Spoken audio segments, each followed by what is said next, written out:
गांधारी का पुत्र दुर्योधन उस यज्ञशाला में आया। दुर्योधन वहां सूखे आंगन को जल से भरा देख करके शस्त्रों को उठाकर धीरे धीरे चला। उसे देख करके द्रौपदी आदि स्त्रियां खुशी और आगे जल के स्थान को सूखा समझ करके दुर्योधन चलते हुए जल में गिर गया। उस समय संपूर्ण तपस्वी राज तथा द्रौपदी आदि स्त्रियों ने दुर्योधन का मजाक उड़ाया। ये देख करके दुर्योधन अत्यंत क्रोधित होकर के अपने मामा के साथ हस्तिनापुर को चला गया, शकुनी के साथ। उस समय शकुनी ने दुर्योधन से मधुर वचन में कहा, हे राजन, आप अपने क्रोध को अपने कार्य के लिए छोड़ दें, क्योंकि जुआ खेलने से आप सारे राज्य को प्राप्त कर सकते हैं। हे राजन, यज्ञ मंडप में चलने के लिए उठिए। ऐसा ही हो कहकर के दुर्योधन यज्ञ मंडप में आए।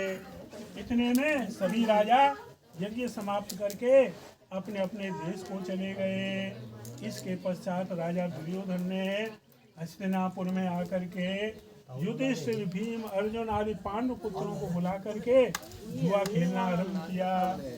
कपट से उनके राज्य को स्वयं हड़प लिया और निरपराधी पांडवों को जीत करके वन में भेज दिया। अब पांडव वन वन घूमते रहे।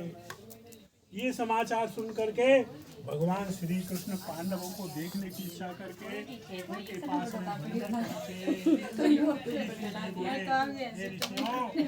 वन में रहने पर दुख से दुर्बल पांडव जगदीश्वर कृष्ण को लेकर करने लगे।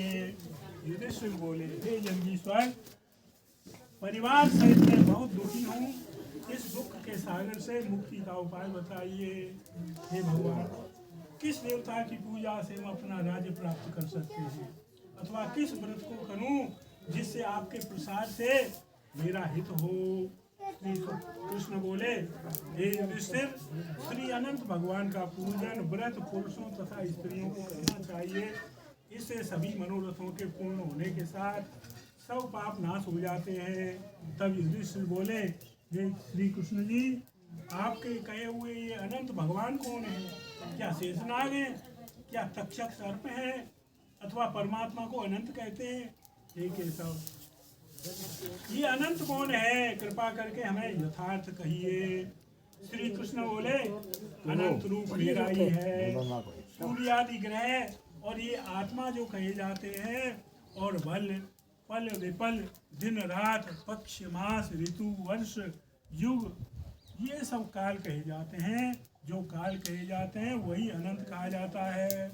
मैं वही कृष्ण हूँ जिसने पृथ्वी का भार उतारने के लिए अवतार धारण किया है और दुष्टों का नाश तथा साधुओं की रक्षा करने को वासुदेव के वंश में जन्म लिया है।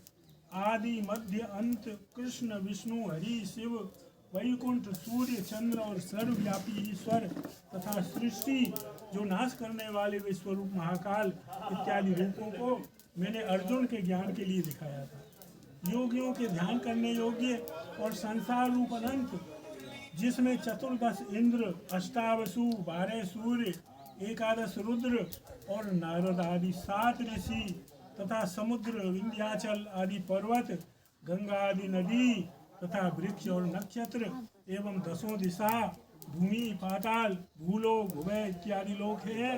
हे युधिष्ठिर, ये सब मैं ही हूँ, इसमें कोई संदेह नहीं है। युधिष्ठिर बोले, हे विद्वद्वर, अब आप अनंत व्रत का महात्म्य और विधि कहिए तथा अनंत व्रत का अनुष्ठान करने वाले प्राणी को क्या पुण्य होता है और उसका क्या फल मिलता है, सो कहिए। मैं ये जानना चाहता हूँ, पूर्व काल में ये अनंत व्रत किसने किया और मृत्यु लोक में किसने प्रकाशित किया, ये सब विस्तार से कहिए। तो श्री कृष्ण जी बोले, हे युधिष्ठिर, पहले सतयुग में एक सुमंत नाम का ब्राह्मण था। उसने वशिष्ठ गोत्र में उत्पन्न भृगु की सुंदर कन्या दीक्षा का वेदोक्त विधि से विवाह किया।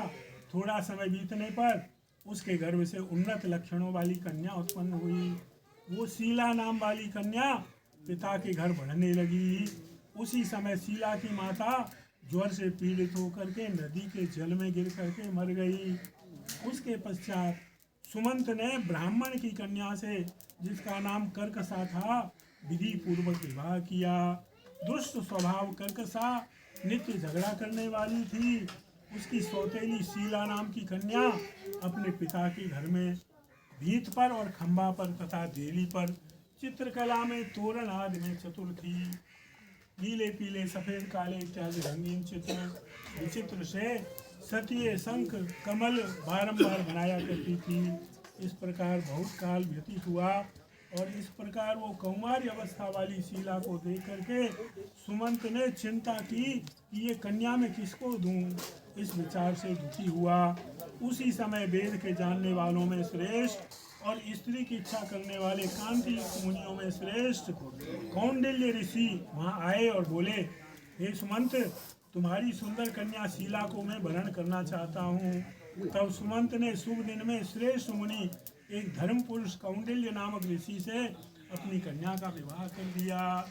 श्री कृष्ण जी बोले, हे युधिष्ठिर, गृहस्थ सूत्र की कही हुई विधि से विवाह किया। उस समय मांगलिक कार्य किए गए तथा स्त्रियों ने मंगल गान किया। ब्राह्मणों ने स्वस्ति वाचन तथा बंदीजनों ने तुम्हारी जय हो घोष किया। ये विवाह कार्य संपन्न होने पर अपनी पत्नी कर्कसा से सुमंत बोले, हे प्रिय, दामाद को संतोष के लिए कुछ दहेज देना उचित है। ऐसे वचन सुन करके कर्कसा ने क्रुद्ध होकर के अपने घर के संपूर्ण पदार्थों को एकत्र करके उन्हें पेटी में बंद करके अपने पिता के घर जाने को कहा और भोजन से अपनी शीला को रथ में बिठाकर वहाँ से धीरे धीरे चले। मार्ग में पुण्य रूपा यमुना नदी को देख करके उसके किनारे रथ खड़ा करके नित्य कर्म करने को चल दिए। दोपहर को भोजन के समय उसी यमुना तट पर उतर शीला ने लाल वस्त्र पहने हुए बहुत सी स्त्रियों को देखा जो अनंत चतुर्दशी में भक्ति पूर्वक जनार्दन भगवान की पूजा कर रही थी।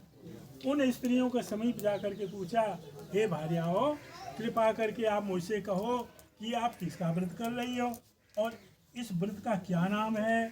शीला के ऐसे वचन सुन करके संपूर्ण स्त्रियां बोली, हे शीला, इसका नाम अनंत व्रत है। इस व्रत में अनंत देव की पूजा की जाती है। ये वचन सुनकर के शीला बोली, मैं भी इस उत्तम व्रत को करूंगी।